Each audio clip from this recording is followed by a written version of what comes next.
Mbote Nabino, bonjour, bienvenue. Bonjour Mikaël. Voilà. Nous sommes encore ici pour l'émission Lingala, langue riche.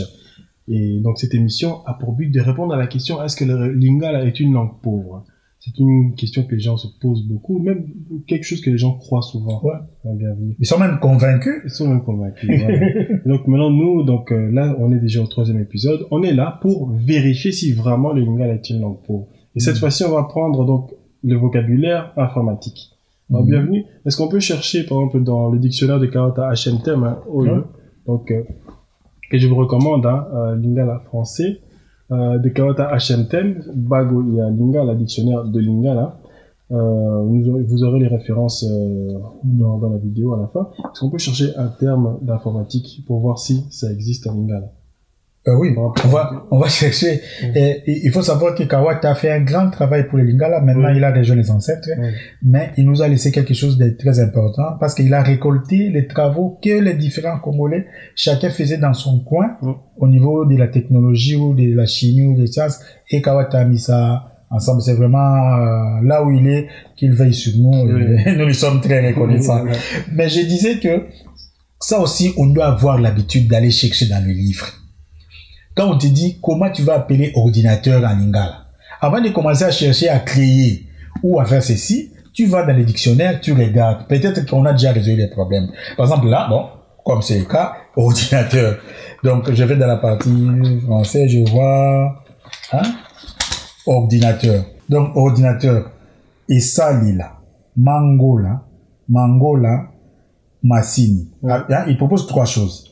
Mais quand je parlais avec lui, il disait qu'il préférait Mango là. Pourquoi? Parce que Mango là, c'est comme un jeu que nos ancêtres faisaient. Même jusqu'aujourd'hui, ça existe, où vous faites des cailloux comme ça. Tu as 10 cailloux, tu dois le mettre dans les différents. C'est tellement mathématique que celui qui gagne, c'est celui qui arrive à rassembler les grands nombres des cailloux, et ça va par élimination, par comme ça. Et il proposait ça. Mais on a et ça, elle est là, ça on va revenir à ça. Pour clavier, c'est Ekembe. On a d'autres mots qui sont là, qui nous attendent. Voilà, Ekembe, quoi. Moniteur de l'ordinateur, le moniteur. C'est Emon ici. Parfois, tu peux faire un mot composé. Emon ici bilili. Ou Emon ici elilingi. La touche du clavier. La touche de l'ordinateur, c'est Molembo. Tout si c'est l'adaptation du mot touche. Mais le mot Molembo, pourquoi? Parce que Molembo vient en Lingala, comme on le verra, quand tu as le préfixe mo avec le suffixe o à la fin, c'est une unité qui fait quelque chose. C'est comme ça qu'on a Mobeko, Motambo, Moboko. Donc Molembo, c'est quelque chose de ils ont lembisa au kitisi balami balé, tu vois. Ils ont fait ça. La souris, là ils ont traduit, c'est Mpuku. On va pas nous dire qu'on n'a pas la souris en ligne. Et même si en français, en anglais, ils disent souris pour se compliquer la vie, on va dire. C'est tout qu'il a la forme de Mpuku. Voilà. Tu vois. Donc ça, c'est l'exemple de l'ordinateur. Et juste en regardant le mot ordinateur, on a trouvé tout ça. Tout ça. Et imagine-toi si on peut aller chercher, par exemple, le mot application. Application.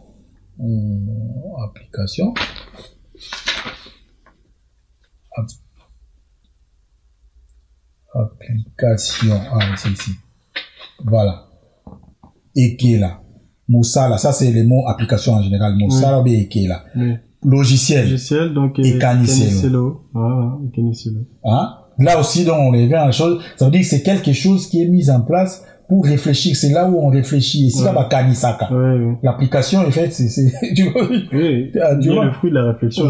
Voilà. Parce qu'une application informatique, c'est les lieux de la réflexion où tu vas prendre Donc, tu vois déjà que juste avec les dictionnaires de Kawata, tu es déjà à mesure d'écrire quelque chose d'informatique en Lingala. Sans problème, on peut se débrouiller. Tu vois, tu peux déjà te débrouiller juste avec ça. Et imagine-toi maintenant que si tu rencontrais un informaticien congolais qui connaît le Lingala, qui peut t'expliquer le fonctionnement de chaque mot en Lingala, et si on arrive à convaincre cet informaticien congolais qui peut le faire en lingala, parce que c'est ça le problème que nous avons. Les intellectuels congolais sont convaincus qu'ils doivent apprendre le français, ils doivent apprendre l'anglais. Et ça, c'est la fuite en avant. Tu peux apprendre l'anglais ou le français. Moi, ça, je suis pas contre, hein. Tu peux apprendre même le chinois. Aujourd'hui, je crois que pour l'informatique, nous avons même besoin d'apprendre les coréens, les chinois, les japonais, parce qu'il faut pas se limiter à l'anglais et le français. Les choses sont en train de se passer à l'Est. Mais, si on l'exprime en lingala ou en kishelele, en kiyaka ou en chiluba ou dans nos langues, on va au-delà, on va plus loin. Et ça, donc, le vocabulaire informatique, voilà. On verra d'ailleurs dans un prochain épisode l'importance justement d'apprendre dans nos propres langues, dans nos langues maternelles plutôt que dans d'autres langues, parce que ça facilite la compréhension et aussi le développement de l'enfance. Merci d'avoir suivi ce cours. Enfin, c'est même pas un cours. Hein. Non, c'est un partage. C'est-à-dire, vous montrer que il y a des outils totangaka. Voilà. Tolukaka. Voilà. Hein? Eza. Lisons, cherchons, ça y est. Voilà. On va trouver. Ok. Bon, mais on se retrouve à un prochain épisode où on va encore parler pour vérifier si vraiment le lingala est une langue pauvre. Tomonani. Tomonani. Moseleke te, yeli nyamakoli ate, pe akokima te.